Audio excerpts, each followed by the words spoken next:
Hola, buenos días. Mi nombre es Camila Sánchez Rosales, soy estudiante de Derecho de primer semestre y hoy les voy a exponer sobre las teorías sociológicas en materia de criminalidad y desvío. A mí me tocó el capítulo número 8 de este tema. Y ahora sí, los voy a, por así decirlo, contextualizar de qué trata el capítulo. Primero que todo, tenemos que entender que muchos sociólogos, juristas y filósofos se han preguntado siempre, y muchos de nosotros también nos hemos preguntado, que por qué algunas personas se desvían de las normas y cometen delitos de cualquier clase, desde el robo a un asesinato. Mientras que otras personas no cometen este tipo de delitos. El capítulo nos contextualiza que a lo largo de la historia muchos pensadores, como lo dije anteriormente, muchos pensadores, muchos juristas y muchos sociólogos han tratado de, por así decirlo, entender o explicar por qué sucede este fenómeno. Y las explicaciones siempre han cambiado mucho con el paso de los tiempos o con el transcurso del tiempo. Digamos un ejemplo de esto: las explicaciones que daban para la Edad Media no las dan ahora para la actualidad. Tenemos que entender que primero se culpaba al individuo, digamos, se culpaba a su moral y se culpaba incluso hasta el cuerpo que él poseía. Después, los sociólogos empezaron a mirar a la sociedad, no empezaron a culpar a la persona en sí, sino a la sociedad en la que vivía, sus normas, su estructura y su desigualdad. Eso es algo muy importante. Por eso, este recorrido que nos hizo este capítulo sobre cómo el pensamiento sobre el delito fue pasando de lo biológico a lo moral y de lo moral a lo social y de lo social a lo estructural, tiene que ver con lo que, por así decirlo, es la explicación de esta pregunta. Bueno, primero tenemos que entender en sí qué estudia la sociología del delito, para empezar todo, ¿ok? Para empezar debemos de entender que la criminalidad y la desviación no son solo problemas legales o judiciales como los conocemos nosotros, sino que también estos son problemas sociales. La sociología del delito, por así decirlo, explica y estudia cómo las normas, los valores, el poder y por así decirlo, las desigualdades influyen en lo que una sociedad considera bueno, en lo que considera malo, en lo que considera, por así decirlo, una desviación o algo que estaba bien pero se dañó, y lo correcto o lo normal, entre muchas comillas. Y algo muy importante que tengo que decir y que se nos explica a lo largo del capítulo es que no todas las conductas desviadas son delitos, ni todos los delitos son considerados desviaciones sociales. Ahora les voy a decir un ejemplo de lo que estoy hablando para que me entiendan mejor. Por ejemplo, hay delitos que mucha gente hace o incurre en ellos o los comete, por así decirlo, y no sienten culpa al cometerlos. Además, sienten un beneficio. ¿Cuál sería uno de esos delitos? Evadir impuestos. Fácil. Evadir impuestos es un delito, pero que mucha gente lo hace y ni siquiera se siente culpable de tenerlos. Y otros actos que no son ilegales, pero se rechazan socialmente, como sería, por así decirlo, en Colombia la marihuana es legal, pero se ve de mal gusto y se ve como una cosa ilícita. Esto significa que el crimen es relativo, según la época, según la cultura y según el grupo que tiene el poder para decidir que se castiga. La criminalidad también implica entender cómo funciona la sociedad. Ahora yo voy a estar diciendo las cosas como por subcapítulos, ¿ok? Primero, segundo y tercero, y muchos más. Voy a decir los comienzos del castigo brutal a la injusticia social, que fue un cambio bastante radical que se nos explica en el capítulo. Durante siglos, el castigo fue visto como una forma de venganza o de control divino que se tenía que aplicar a las personas que desobedecían a la iglesia, ya que, por así decirlo, eran como una amenaza para la sociedad en ese tiempo. ¿En qué época estoy hablando? Estoy hablando de la época de la Edad Media. Los procesos eran secretos, las torturas eran totalmente comunes, eran el pan de cada día, y las penas eran súper espantosas, o digamos, ¿por qué se conoció la Santa Inquisición? Sí, por las penas súper espantosas. Se veían descuartizamientos, se veían hogueras, mutilaciones o condenas perpetuas sin juicio justo. El delincuente podía ser hombre o mujer, y el delincuente era considerado un enemigo del orden divino y del rey. Un ejemplo de esto se podría decir que eran las mujeres que sabían algo mínimo o sabían leer y se les tiraba de brujas y se les llevaba a la hoguera. En esta época no se hablaba de derechos ni de humanidad, por muy obvio que parezca. Pero a mediados del siglo XVIII, aparece el iluminismo. Esta corriente de pensamiento cambia radicalmente la visión de los filósofos ilustrados y empieza a hablar de razón, de libertad y de igualdad, más que todo de igualdad. Y uno de los que representan más que todo este pensamiento es César de Beccaria, y es uno de los cambios más radicales en el campo penal. Ahora voy a hablar sobre el personaje que les nombré ahorita, Beccaria. Beccaria y la escuela clásica, por así decirlo. Beccaria escribió de los delitos y de las penas en 1764, un libro que revolucionó el derecho penal. En su época, las penas eran, por así decirlo, un tanto extremas y crueles. Los jueces tenían poder absoluto de torturar y de hacer lo que sea por así decirlo, con el acusado. Y las torturas se utilizaban como forma de obtener confesiones. cosa que en estos momentos, si lo hacemos, sería un delito sí o sí. Bueno, en esta época se veía normal, se veía como algo, sí, como algo normal. Beccaria fue el que propuso un cambio radical, ya que decía que las leyes debían ser claras, iguales para todos y dictadas por la sociedad a través de sus representantes, cosa que gracias a Beccaria hoy podemos decir que tenemos eso. También decía que el juez no debía interpretar la ley a su gusto, sino aplicarla tal y como estaba escrita. Y sobre todo afirmaba que la finalidad del castigo no debía ser la venganza, ni el control porque la persona que cometió el delito era el delincuente, era el enemigo, como se creía en la Edad Media, sino que el castigo debía ser la prevención. Él decía algo que me parece a mí muy sabio, que era, no es la crueldad de las penas, lo que evita los delitos, sino la certeza de que serán aplicadas. Defendía que las penas debían ser proporcionales al daño causado por el acusado.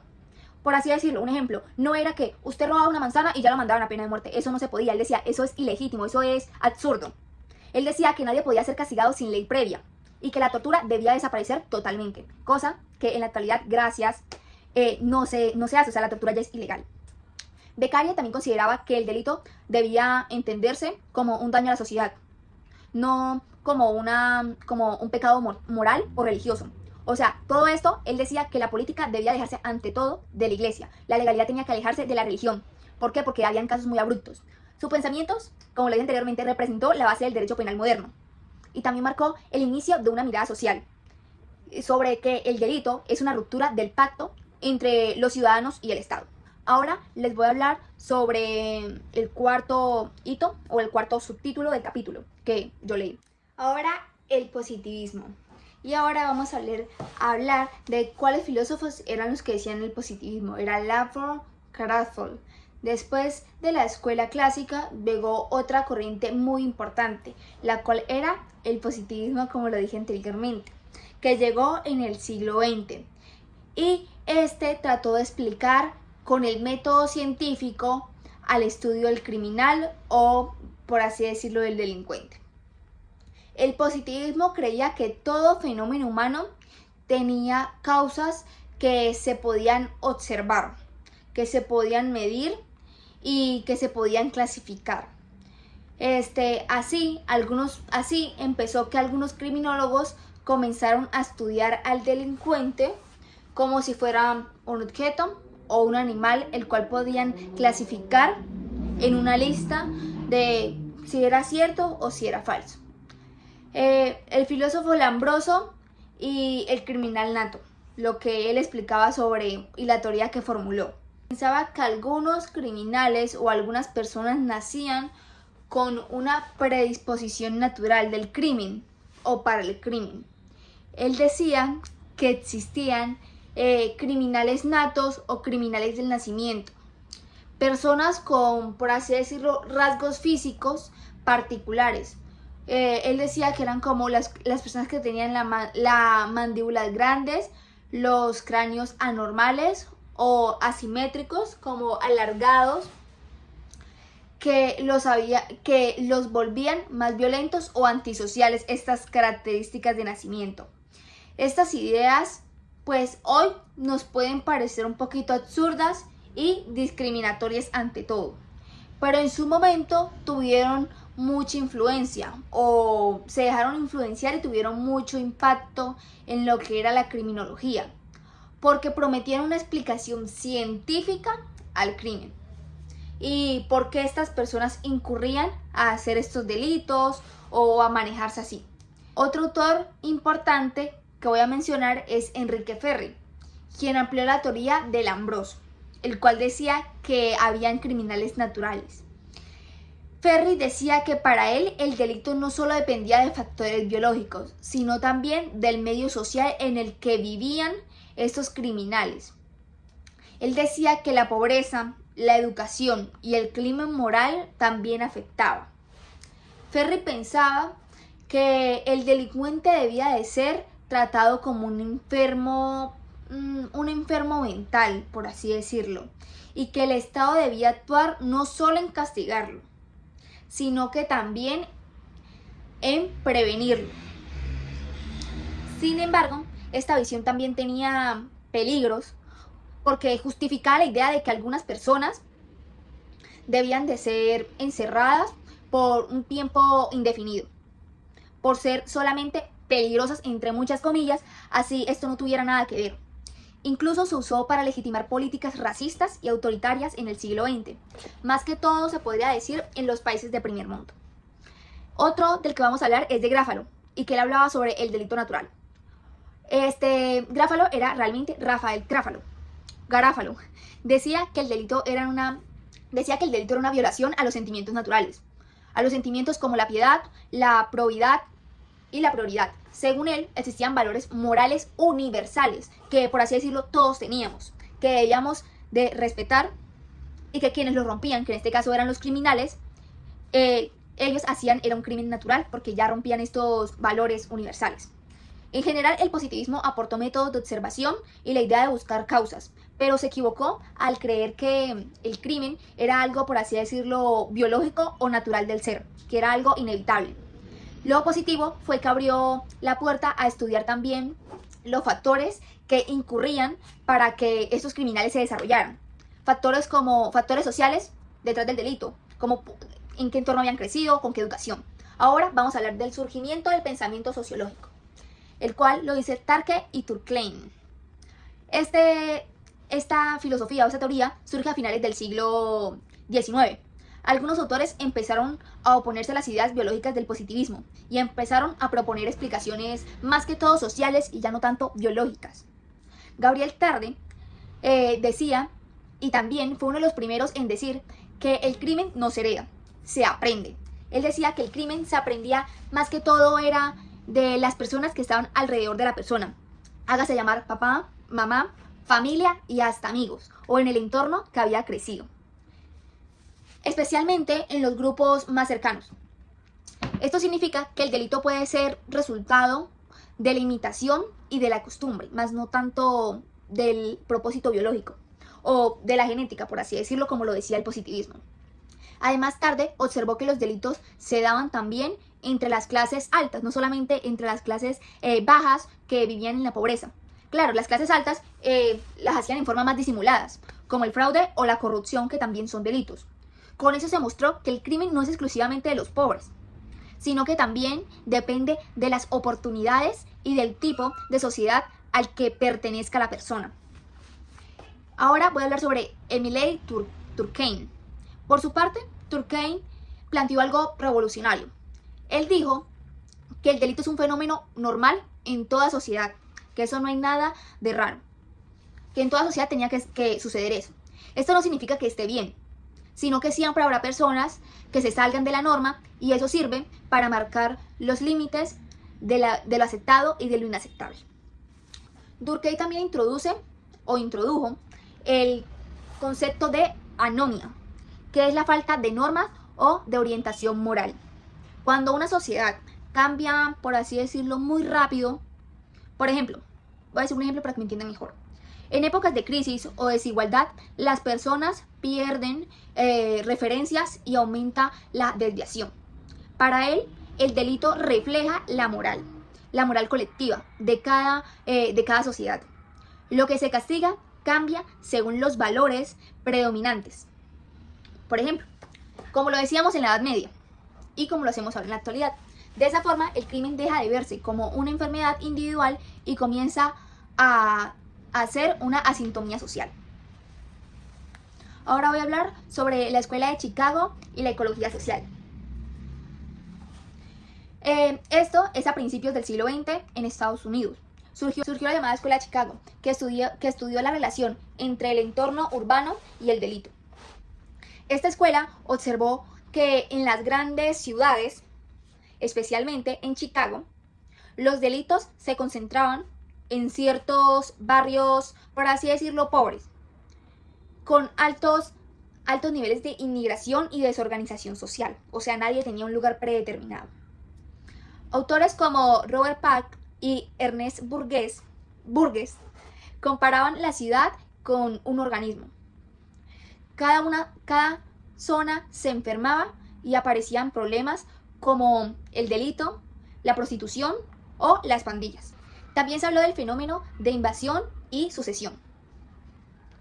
Los barrios iban cambiando de población y las zonas más deterioradas eran las más ocupadas por los grupos más pobres o marginados. Un estudio muy importante fue el campesino polaco, en Europa y en América, donde se mostró cómo los inmigrantes, al perder sus tradiciones y redes sociales, por así decirlo, como la comunicación entre mi familia y yo o entre mis amigos y yo, sufrían desarraigo y aumentaban su vulnerabilidad en la delincuencia. En resumen, esta escuela enseñó que, por así decirlo, la desorganización social y la falta de integración comunitaria o de apoyo estatal son factores que facilitan la delincuencia, la criminalidad y el desvío social. Y aunque fue criticada por simplificar algunos aspectos, su aporte fue fundamental para entender cómo el entorno también influye o afecta en el comportamiento humano. Ahora vamos a hablar sobre las teorías críticas y marxistas de Karl Marx. Más adelante, en el siglo XX, surgen las teorías críticas influenciadas por el marxismo. Estas teorías, rompían con la idea de que las leyes son neutrales. Decía que el sistema penal sirve para proteger los intereses de las clases sociales, de las clases dominantes, de las élites, y mantener el orden social. Según esta visión, el delito no es algo natural, sino una construcción del poder. Los grupos con más poder, los grupos de la élite, los grupos de mayor adquisición económica y política, decidían qué conductas se castigaban y cuáles se toleraban. Por ejemplo, se castigaba con fuerza el robo callejero, pero muchas veces se ignoraban los delitos financieros o los abusos de poder, como la corrupción y la invasión de impuestos. Así la criminalidad no reflejaba solo la moral de una sociedad, sino su desigualdad estructural, ya que claro, condenemos al pobre y no le hagamos nada al rico. Y eso todavía se sigue viendo en nuestra actualidad. Los autores de la nueva criminología, como Taylor Walton y Young, sostenían que una sociedad sin explotación ni miseria, muchos delitos desaparecerían porque las causas sociales que los generan ya no existirían. Otra corriente importante es la teoría del etiquetamiento o rotulación social, desarrollada en los años 60. Esta teoría dice que nadie nace delincuente, realmente nadie nace delincuente, sino que se convierte en cuanto la sociedad lo etiqueta como un posible o como tal delincuente. Por ejemplo, un joven que comete un error menor y es tratado como un criminal puede terminar como un criminal, ya que asume este rol, porque ya le cerraron las puertas para ser otra cosa. Ya no puede ser un médico porque ya lo categorizaron como un criminal. La sociedad lo margina y eso lo empuja más hacia la desviación social. Este enfoque mostró cómo el sistema penal muchas veces no resuelve el problema, sino que lo agrava, ya que este estigmatiza a las personas en lugar de reinsertarlas, pierde el poder y de los medios en la construcción de la imagen del delincuente. Ahora voy a hablar sobre las conclusiones generales después de leer este capítulo. Después de recorrer todas estas teorías, podemos ver una evolución muy clara, ya que pasamos de entender el crimen como un problema biológico o moral a verlo como un fenómeno social, complejo, ligado al entorno, a las normas, a la desigualdad y al poder. Cada teoría aportó algo importante. Beccaria, ahora las voy a decir todas. Beccaria trajo la justicia racional y humana. Lombroso y Ferri aportaron la idea de buscar causas, aunque erraron en lo biológico. Durkheim y Tarde explicaron la función social del delito. La escuela de Chicago mostró la influencia del ambiente y de la comunidad que está alrededor del delincuente o de la persona en cuestión. Las teorías críticas denunciaron el papel del poder y cómo este influye también en la decisión de la delincuencia. Y la teoría del etiquetamiento enseñó que las etiquetas sociales también generan desviación, ya que categorizan a las personas. En conclusión, el delito no puede, por así decirlo, no puede entenderse solo mirando al individuo, sino también mirando a la sociedad en la que vive y en la que lo rodea. Las normas, las oportunidades que se le dan a esta persona, las desigualdades que sufre y la cultura que influye directamente en el comportamiento humano. Por eso, el gran desafío no es solo castigar, sino prevenir y comprender, por así decirlo, las causas sociales del delito para construir una sociedad más justa e inclusiva, donde donde las leyes sean verdaderamente iguales, no solamente más favorecedoras para la élite y más favorecedoras para los pobres, sino que iguales para todos. Muchas gracias, espero que les haya gustado mi resumen sobre este capítulo.